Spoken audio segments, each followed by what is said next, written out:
parable of the sower. Again, Jesus began to teach by the lake.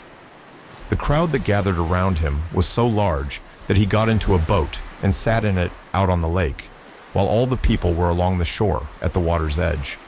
He taught them many things by parables, and in his teaching said, "Listen! A farmer went out to sow his seed. As he was scattering the seed, some fell along the path, and the birds came and ate it up. Some fell on rocky places, where it did not have much soil.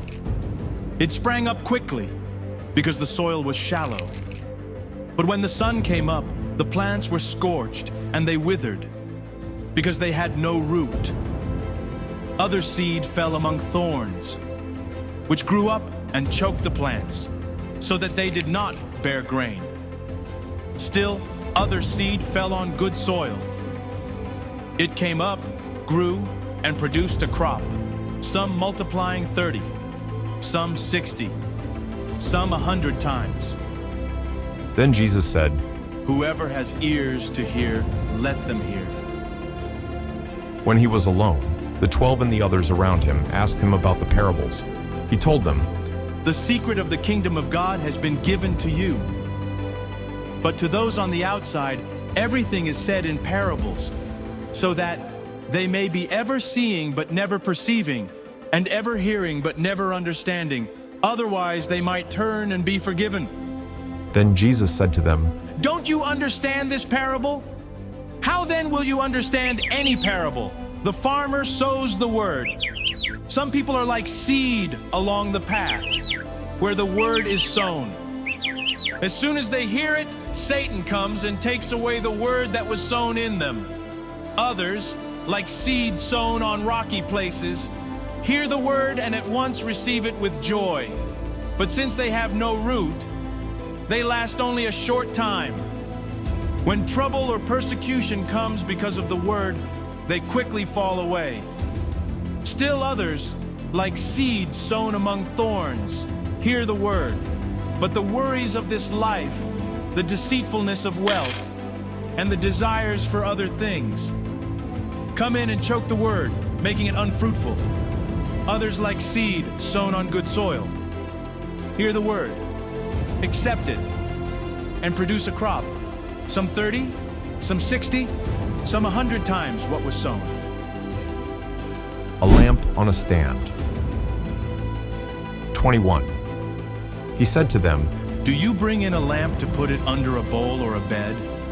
Instead, don't you put it on its stand? For whatever is hidden is meant to be disclosed, and whatever is concealed is meant to be brought out into the open. If anyone has ears to hear, let them hear. Consider carefully what you hear. He continued, With the measure you use, it will be measured to you, and even more. Whoever has will be given more. Whoever does not have, even what they have, will be taken from them." the parable of the growing seed. He also said, "This is what the kingdom of God is like. A man scatters seed on the ground, night and day. Whether he sleeps or gets up, the seed sprouts and grows, though he does not know how. All by itself, the soil produces grain, first the stalk, then the head, then the full kernel in the head. As soon as the grain is ripe, he puts the sickle to it, because the harvest has come." The parable of the mustard seed.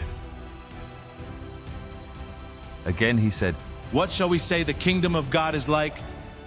Or what parable shall we use to describe it?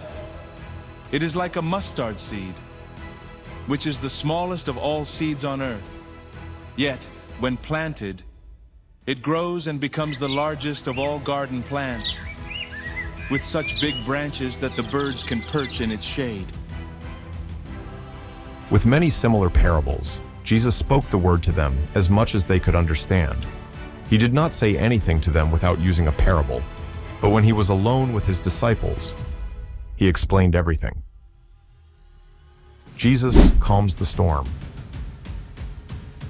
That day when evening came, he said to his disciples, "Let us go over to the other side." Leaving the crowd behind, they took him along, just as he was, in the boat. There were also other boats with him. A furious squall came up, and the waves broke over the boat, so that it was nearly swamped. Jesus was in the stern, sleeping on a cushion. The disciples woke him and said to him, "Teacher, don't you care if we drown?" He got up, rebuked the wind, and said to the waves, Quiet! Be still! Then the wind died down, and it was completely calm. He said to his disciples, Why are you so afraid? Do you still have no faith? They were terrified and asked each other, "Who is this? Even the wind and the waves obey him." Thank you for watching this amazing journey through Mark chapter 4. We hope this animation brought the powerful teachings of Jesus to life in a way that touched your heart. If you enjoyed this video, don't forget to like, share, and subscribe to Elijah Bible Stories for more faith-filled animations. Stay blessed and see you in the next chapter.